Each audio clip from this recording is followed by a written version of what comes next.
जैसा कि आप जानते हैं कि चैट जीपीटी का सर्च यानी कि सर्च जीपीटी चैट जीपीटी में इंटीग्रेट कर दिया गया है, जो कि अभी प्लस यूजर्स और टीम यूजर्स के लिए अवेलेबल है। चैट जीपीटी सर्च का मतलब है एक नया सर्च इंजन जिसे चैट जीपीटी की पॉपुलैरिटी का खूब फायदा मिलने वाला है।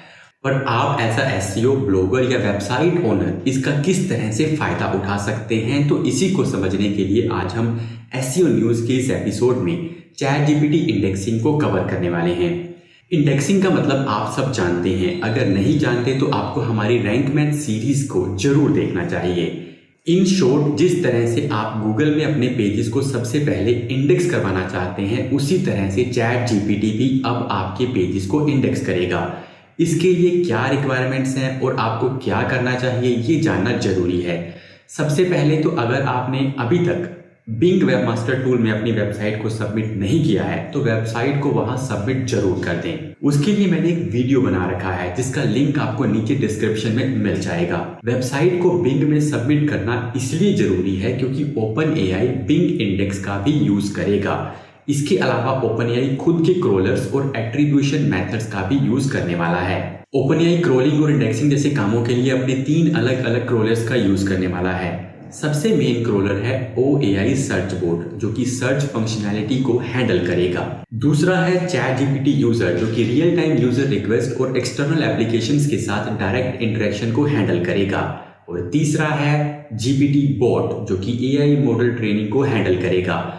इसे अगर आप ब्लॉक भी करना चाहें तो कर सकते हैं, यानी अगर आप अपनी वेबसाइट को सर्च इंजन में दिखाना चाहते हैं लेकिन उसके कंटेंट को सीधा चैट जीपीटी के आंसर्स में नहीं दिखाना चाहते तो इस बोट को ब्लॉक भी कर सकते हैं। और ये ब्लॉकिंग या अलाउ करने का काम हम robot.txt की हेल्प से कर सकते हैं। इंडेक्सिंग के लिए सबसे जरूरी है OAI सर्च बोट, यानी इस क्रोलर या बोट को अलाउ करना जरूरी है। अगर आपने यूजर एजेंट के आगे स्टार लगाया हुआ है तो कोई इशू नहीं है, उसमें सभी चैटबॉट्स अलाउ होते हैं। लेकिन अगर आपने कुछ बोट्स को ब्लॉक किया हुआ है तो मेक श्योर कीजिए कि OAI सर्च बोट अलाउ किया हुआ हो।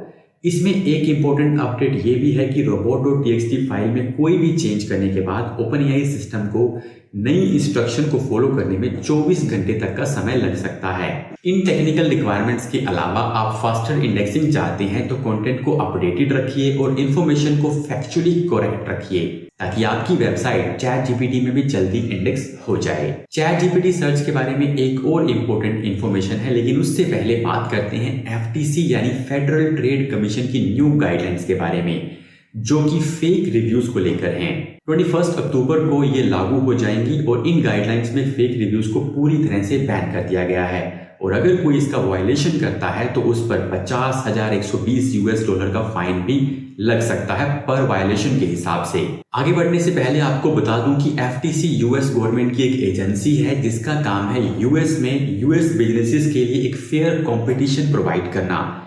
FTC की न्यू पॉलिसीज के हिसाब से बिजनेसेस अब इन प्रैक्टिसेस को फॉलो नहीं कर सकते। पहली है फेक रिव्यूज। जिन यूजर्स ने प्रोडक्ट या सर्विसेज को एक्सपीरियंस ही नहीं किया उनसे AI जनरेटेड रिव्यूज या टेस्टिमोनियल्स लेना अब अलाउड नहीं है। दूसरी है परचेज्ड रिव्यूज, यानी अब गवर्नमेंट की तरफ से यह कहा गया है कि रिव्यूज खरीदना अलाउड नहीं है। तीसरी है इनसाइडर रिव्यूज, कंपनी के एम्प्लॉइज या उनके फैमिलीज या एफिलिएट्स से रिव्यू लेना भी अलाउड नहीं है। चौथी है रिव्यू कंप्रेशन, यानी किसी को डरा धमका के नेगेटिव रिव्यू हटाना भी अलाउड नहीं है। इसी तरह से कंपनी साइट से रिव्यू लेना और फॉलोअर्स या व्यूज बाय करना भी बैन किया गया है। FTC के ये रूल्स कुछ कंपनीज पर भारी भी पड़ चुके हैं, जैसे कि फैशन नोवा नाम की एक कंपनी को $4.2 मिलियन का फाइन देना पड़ा था क्योंकि वो अपनी वेबसाइट पर सिर्फ 4-5 स्टार रेटिंग के पॉजिटिव रिव्यूज को ही अलाउ कर रहे थे और नेगेटिव रिव्यूज को ब्लॉक कर रहे थे। इन रूल्स का लोकल एसईओ पर इफेक्ट पड़ेगा और अब आप किसी को डिस्काउंट देकर उनसे 5 स्टार रिव्यूज भी नहीं ले सकते हैं। इन चेंजेस का उन लोगों को फायदा होगा जो जेन्युइन वर्क कर रहे हैं और लोगों को एक हेल्दी कंपटीशन देखने को मिलेगा।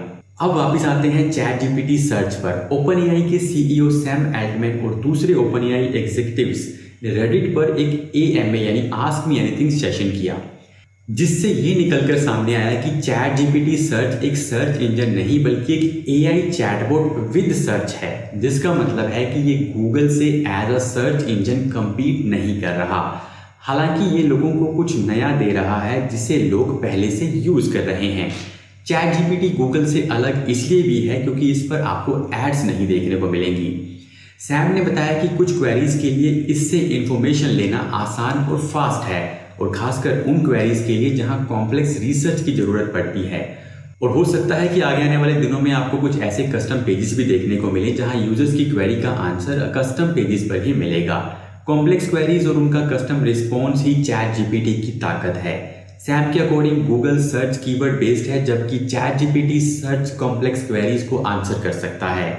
एक यूजर ने पूछा था कि जो डाटा सही नहीं है चैट जीपीटी उसे कैसे हैंडल करेगा।